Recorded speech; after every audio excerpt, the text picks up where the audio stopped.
Monsieur le président, madame la ministre, monsieur le président de la commission des finances, monsieur le rapporteur spécial, chers collègues, l'Argentine est très certainement le plus européen des pays d'Amérique latine. Depuis de nombreuses années, la France entretient d'excellentes relations avec ce grand pays, que ce soit sur le plan diplomatique, culturel ou économique. Qui dit relations économiques dit échange de biens et de services, et autant d'aventures entrepreneuriales de part et d'autre de l'Atlantique. En la matière, les questions fiscales posées par ces échanges relèvent d'une convention signée en 1979. Cette convention a déjà été amendée en 2001 et vise à éviter les doubles impositions et à lever ainsi les freins au développement bilatéral.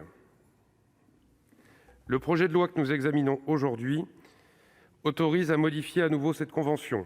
Il vise à renforcer les dispositions existantes, notamment autour de 3 mesures: la réduction des taux retenus à la source, l'insertion de clauses du modèle France et la conclusion d'une clause de la nation la plus favorisée. Je ne m'attarderai pas sur les 2 premières mesures, dont les aspects techniques ont déjà été rappelés par le rapporteur.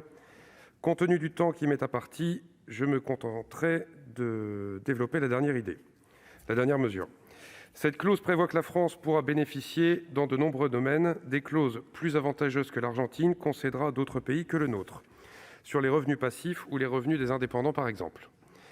Il s'agit d'une avancée notable pour la France, qui ne bénéficiait pas jusqu'à présent de clauses aussi avantageuses que d'autres pays de l'OCDE, tels que l'Allemagne et l'Italie.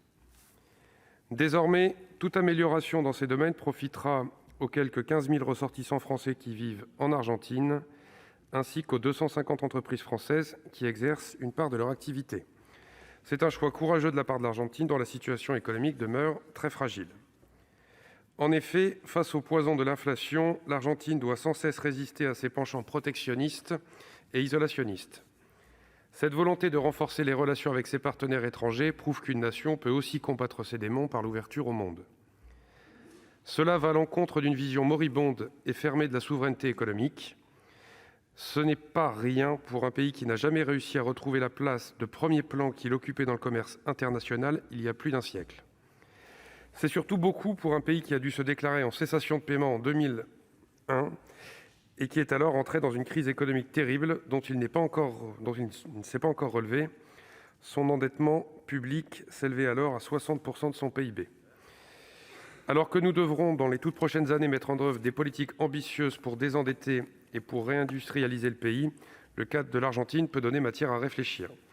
En tout état de cause, nous nous réjouissons que nos pays renforcent leurs relations économiques. Notre groupe votera en faveur de ce projet de loi. Merci de votre attention. Merci, cher